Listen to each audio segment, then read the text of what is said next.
It was never about bringing democracy to Venezuela. It was never about stopping illicit drugs from entering the country. Like everything else this administration does, it was about corruption. The president told oil executives about the planned attack days before it happened. Trump then promised that all companies would be fully reimbursed by American taxpayers for any investments they make in Venezuela. And once the president illegally took control over Venezuela's oil reserves, the first sale went to the company of a man who donated $6 million to Trump's campaign. This is why the president attacked Venezuela. This was about greed. So I want to thank each and every one of you for being here today. Unfortunately, this is a conversation I never thought we should have, and so let's get into it. The so-called president of peace has spent all his time in office dragging the United States into conflict all over the world. He's threatened our closest allies. He started another unauthorized regime change war in the Middle East.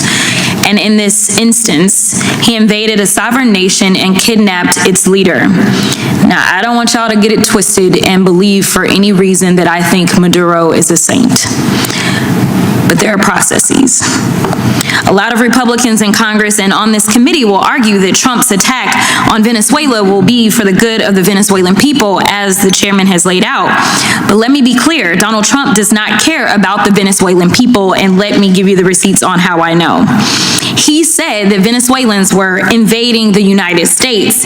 He terminated the protected status of more than 350,000 Venezuelans. He deported Venezuelans to El Salvador's terrorist prison, even though many of them had no criminal record. So this was never about helping the Venezuelan people.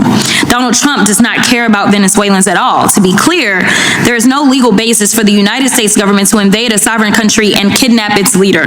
There is no legal basis for recklessly bombing people who pose no immediate threat to the United States. And the exact language that I believe the chairman used was that this was a precise operation.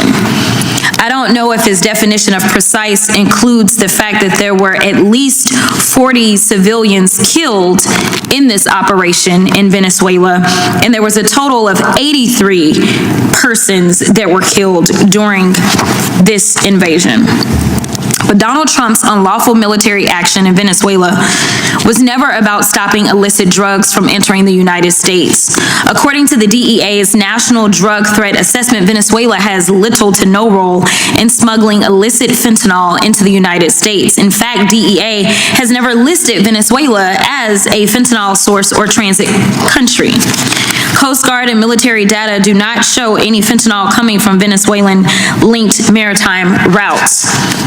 It's interesting because the last thing that I remember hearing about is that the president decided not to consult with Congress before going into Venezuela, but to consult with oil corporate executives.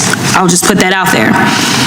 And Donald Trump, he also pardoned former Honduran President Juan Hernandez, who was found guilty in a court of law in these United States of trafficking more than 400 tons of cocaine into the United States, which is double the amount of cocaine that Trump's own State Department estimates was trafficked through the entire country of Venezuela. International drug traffickers love Donald Trump because they know that even if they are arrested, it's easy enough to get a pardon from him. The data shows that Donald Trump is one of the most pro-drug trafficking presidents in modern day history. Since he took office, prosecutions for drug trafficking have fallen to the lowest levels in decades because the agents tasked with going after drug cartels have either been fired or forced to start raiding your local Home Depot, or illegally breaking into the homes of American citizens, or monitoring community schools and churches so that the government can disappear entire families. It was never about protecting Americans. It was never about bringing democracy to Venezuela. It was never about stopping illicit drugs from entering the country.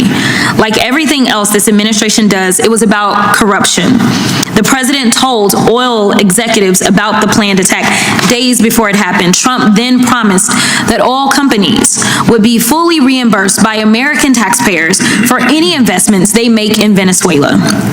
And once the president illegally took control over Venezuela's oil reserves, the first sale went to the company of a man who donated $6 million to Trump's campaign. This is why the president attacked Venezuela. This was about greed. This was about controlling their oil so that the oil executives who donated to his campaign could make even more money. Not only was this illegal and corrupt, it's also extremely expensive for U.S. taxpayers. The operation to capture Maduro cost taxpayers at least $3 billion, and it is now costing taxpayers hundreds of millions of dollars to maintain the oil tankers that the United States government has seized. And as a Texan, let me tell you, this is not helping those in my state that engage in oil work. This erratic and illegal foreign policy is now responsible for the death of 13 U.S. service members and has made the Republican-caused economic crisis even worse. The final point that I'll make is that, especially as we have young people here, I think there is a lot that we can learn from our youth.